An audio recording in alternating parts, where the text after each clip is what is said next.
भगवान श्री कृष्ण की मृत्यु के वक्त क्या हनुमान जी वहां उपस्थित थे? यदि ऐसा है तो हनुमान जी ब्रह्मांड में इकलौते होंगे जो भगवान कृष्ण की मृत्यु के वक्त वहां उपस्थित थे। दोस्तों, कहानी पूरी जानने के लिए वीडियो के अंत तक रहिए। नमस्कार दोस्तों, आप सभी का स्वागत है हमारे YouTube channel the house of facts में। महाभारत काल में कई बार हनुमान जी की उपस्थिति का जिक्र हुआ है। एक बार जब भीम को खुद की शक्ति पर अत्यंत घमंड हो गया था, तब हनुमान जी ने उनके इस घमंड को चूर चूर कर दिया था। वहीं महाभारत युद्ध के दौरान हनुमान जी अर्जुन के रथ के ध्वज पर विराजमान हुए थे।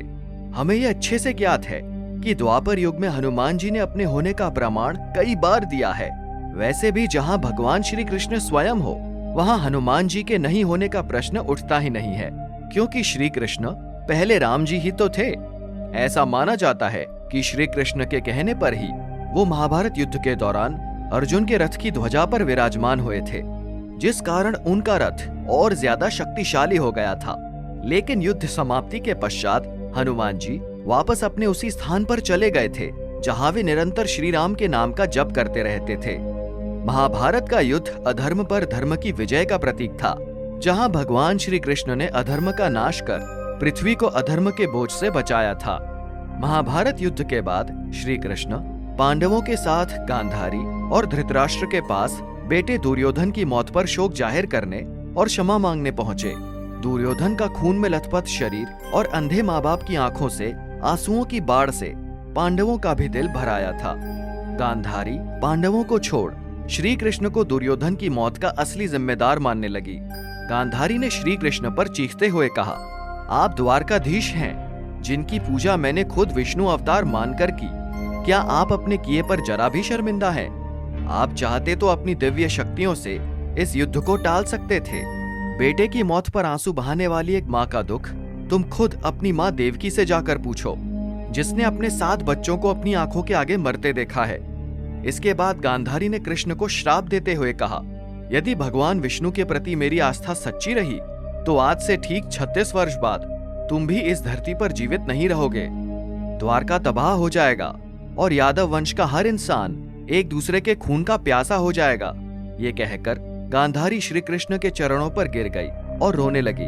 कृष्ण ने चेहरे पर हल्की सी मुस्कान लिए गांधारी को उठाया और कहा, माते, आपके श्राप का असर एक दिन जरूर होगा, लेकिन ये सिर्फ मेरे प्रति आपकी सच्ची श्रद्धा की वजह से नहीं, बल्कि बदलते समय की वजह से भी होगा।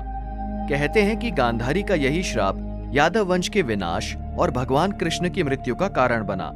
ऐसा माना जाता है कि गांधारी के श्राप देने के चलते महाभारत युद्ध के 36 वर्ष बाद एक दिन सभी कृष्णवंशी एक यदु पर्व पर सोमनाथ के पास प्रभास क्षेत्र में एकत्रित हुए। वहां सभी मदिरा पीकर एक दूसरे को मारने लगे। इस तरह श्री कृष्ण को छोड़कर सभी मारे गए। इस घटना के कुछ समय बाद श्री कृष्ण एक पेड़ के नीचे योग समाधि ले रहे थे। इसी दौरान जरा नाम का एक शिकारी वहां हिरण की तलाश में आ गया। जरा ने कृष्ण के हिलते हुए पैरों को हिरण समझा और तीर चला दिया। इसके बाद शिकारी श्री कृष्ण के पास पहुंचा और अपनी गलती के लिए उनसे क्षमा मांगने लगा। तब श्री कृष्ण ने उसे सांत्वना दी और बताया कि कैसे उनकी मृत्यु निश्चित थी। श्री कृष्ण ने कहा, त्रेता युग में लोग मुझे राम के नाम से जानते थे। राम ने सुग्रीव के बड़े भाई बाली का छिपकर वध किया था। अपने पिछले जन्म की सजा उसे इस जन्म में मिली है। दरअसल जरा ही पिछले जन्म में बाली था। ये कहकर श्री कृष्ण ने अपने शरीर को त्याग दिया। श्री कृष्ण की मृत्यु को ही कलयुग की शुरुआत माना जाता है।